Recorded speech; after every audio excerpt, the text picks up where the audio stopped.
Imagine descending into a cave system where there is no light, no sound, and the only thing between you and death is your oxygen tank and your nerves. Now imagine being over 400 feet underwater, inside a flooded maze of rock and ice, where a single wrong move means there's no coming back. This is not a horror movie. This is the true story of the Plura cave diving disaster, one of the most chilling diving incidents in European history. This is a story of danger, loss, and sheer bravery beneath the surface of the earth. Plura Cave is part of a massive karst system in Nordland, Norway. It begins at the bottom of Lake Plura, where water has carved winding passages through limestone and marble for thousands of years. The water is crystal clear, but icy cold, just 2 to 4 degrees Celsius.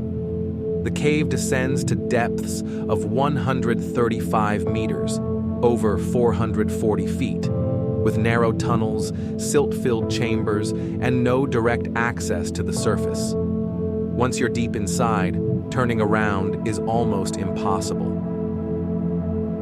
The 5 Finnish divers, Patrick Grönqvist, Jari Huotarinen, Kai Kenkinen, Vesa Rantanen, and Harry Nykänen, were not amateurs. They were technical divers, trained in using rebreathers and mixed gases to reach extreme depths. Their plan was to dive from the Plura entrance and traverse over 2 kilometers of flooded cave passages to surface at Steinjugelflaget, a dry cave exit. The dive would reach depths of over 130 meters, far beyond the limits of recreational diving, and would take several hours, including multiple decompression stops to avoid nitrogen buildup in their blood.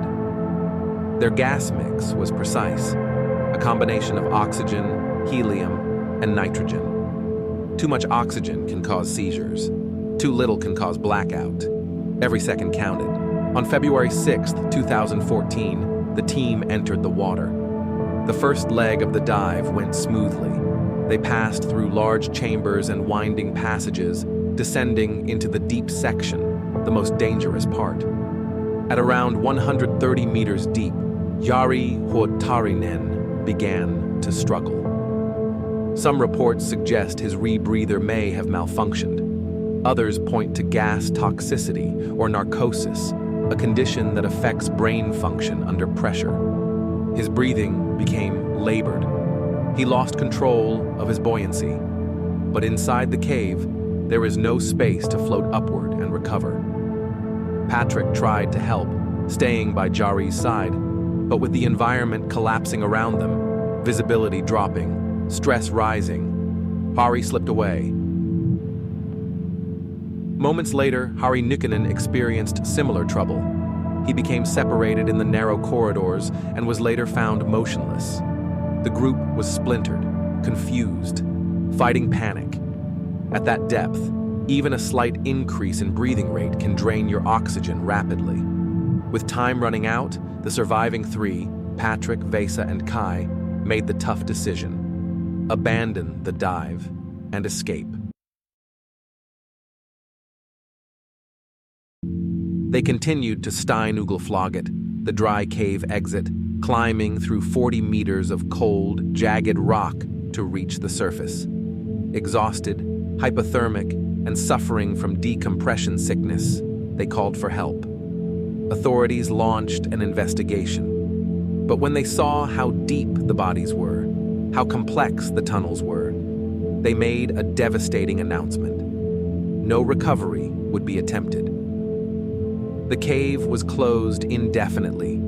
Hari and Hari would remain entombed in Plura. For the survivors, leaving their friends behind wasn't an option. Patrick, Vesa, and Kai began planning the unthinkable, a recovery mission. Without official support, without rescue services, just them, their training, and their loyalty.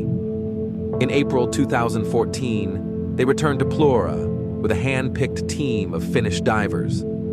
Over the course of several days, they penetrated the system, stabilized the bodies, and brought them out, inch by inch. The risks were enormous. Any mistake could have cost them their lives. But in the end, they succeeded. They brought Shari and Harry home. The recovery stunned the diving world. Some hailed it as an act of unmatched bravery. Others criticized it as reckless. But for the men who carried it out, it was something else entirely. Unfinished business.